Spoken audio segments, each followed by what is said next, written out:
Hello everyone, কেমন আছো? নিশ্চয়ই ভালো আছো আর আমিও ভালো আছি। তো দেখো আজকে কিন্তু সেই রাত্রের থেকেই বর্ষা হচ্ছে আর সকাল অবধি। আর এখন কিন্তু একটু বর্ষাটা কমই আছে, কিন্তু ওয়েদারটা খুব নরমই আছে। তো আমরা সবাই প্ল্যান করছি যে আজকে আমরা খিচুড়ি রান্না করব।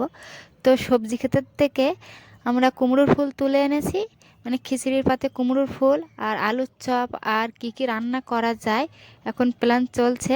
তো দেখা যাক, আমরা যখন রান্না করব তখন তো তোমরা দেখতেই পাবে যে খিচুড়ির পাতে কি কি রান্না হচ্ছে। তো এই দিকে কিন্তু আমাদের খিচুড়ি রান্না হবে, যেহেতু সারা রাত আর সকাল থেকে বর্ষা হয়েছে আর দুপুরবেলা আমরা খিচুড়ি তৈরি করবো, আর তখনই দেখছি বর্ষা ধরে গেছে, কিন্তু ওয়েদারটা অনেকটা নরম আছে। তো দেখো কি কি ডাল দিয়েছি, মুগের ডাল আর মুসুরির ডাল আর জিরে কাঠি চাল, এই 3 রকম দিয়ে আমরা খিচুড়ি রান্না করছি। আর এইদিকে এই দেখো এই ফুলের চপ হবে আর মাছ ভাজা আছে, আর এইদিকে আলু ভাজা হবে। এই সিম্পল দুপুরে রান্না। তো চলো যখন রান্না করব তখন দেখাবো যে কীভাবে খিচুড়ি রান্না করছি। এটা ধুয়ে আমি বসিয়ে দেই।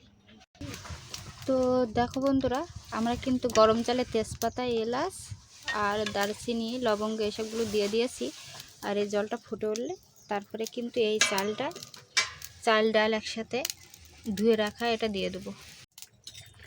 তো দেখো আমাদের চাল ডাল কিন্তু ফুটে গেছে। তারপরে মশলা কড়াই করে কষে তারপরে এটা দিয়ে দেওয়া হবে। তো দেখো বন্ধুরা, আমাদের ডাল চাল কিন্তু সিদ্ধ হয়ে গেছে। এবার আমি আদা জিরে আর লঙ্কা বাটছি, আর এইদিকে খিচুড়িটা বসিয়ে রেখেছি। আর কড়াইতে মশলা করে নেবো, নিয়ে তারপরে এতে ঢেলে দেবো। হয়ে গেছে, এবার আমি তুলে নিচ্ছি।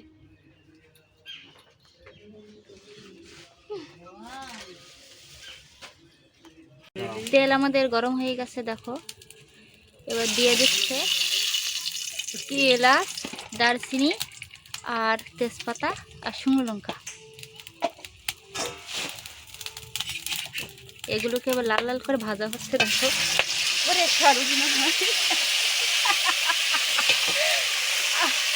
এবার করছে আদা জিরে আর কাঁচা লঙ্কা। দেখো মশলাটাকে এবার লাল লাল করে কষানো হচ্ছে দেখো।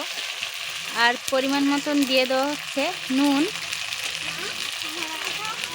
দিয়ে দেওয়া হচ্ছে হলুদ, আর দিয়ে দেওয়া হচ্ছে গুঁড়ো লঙ্কা দেখো একটু কালার করার জন্য।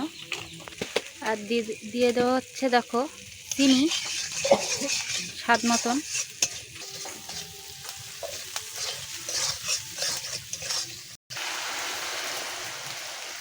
তো দেখো এবার খিচুড়ির জলটা কিন্তু এতে দিয়ে দেওয়া হয়েছে। তো দেখো মশলাটা কিন্তু এবার আমাদের খিচুড়ির ভিতরে দেওয়া হয়েছে, দিয়ে ফুটিয়ে নেওয়া হবে।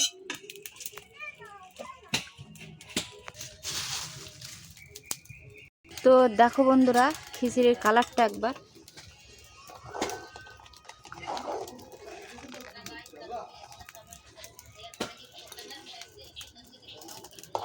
একবার দেখে নাও বন্ধুরা।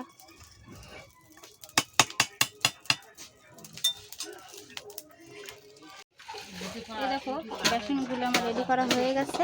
আর এইদিকে আলুর চপ হবে, আর এই যে ফুলের চপ হবে। এতে জিরে দিয়েছি দেখুন বন্ধুরা, একটু টেস্টি বাড়ানোর জন্য।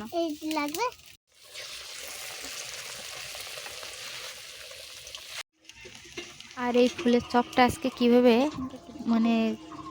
তৈরি করা হয় একবার দেখে নাও। এটা কিন্তু সুজি আর বেসনে ডুবিয়ে ফুলটাকে সুজির উপরে একটু হালকা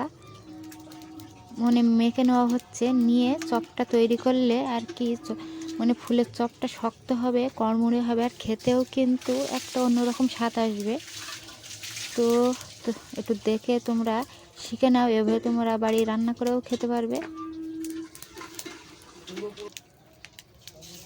তো দেখো আমরা কিন্তু এক এক করে ফুলের চপ ছেড়ে দিচ্ছি,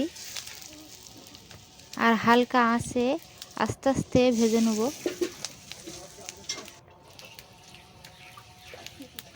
আর আমার দেওর কিন্তু আমাকে রান্নায় সাহায্য করছে দেখো আজকে। আর এইদিকে কিন্তু আমাদের চপ সব রকমই রেডি হয়ে গেছে। আর এটা হচ্ছে শিউলি ফুলের পাতা। তো দেখো বন্ধুরা, তোমরা তো দেখলে আজকে আমাদের খিচুড়ি রান্না করা হয়েছে।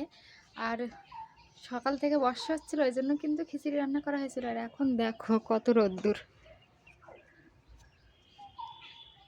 এই যে ওই দিকটায় দেখলে বুঝতে পারবে। তো আমার এই রান্নার ভিডিও যদি তোমাদের ভালো লেগে থাকে, অবশ্যই লাইক, কমেন্ট, শেয়ার আর সাবস্ক্রাইব করে পাশে থাকবে। টাটা।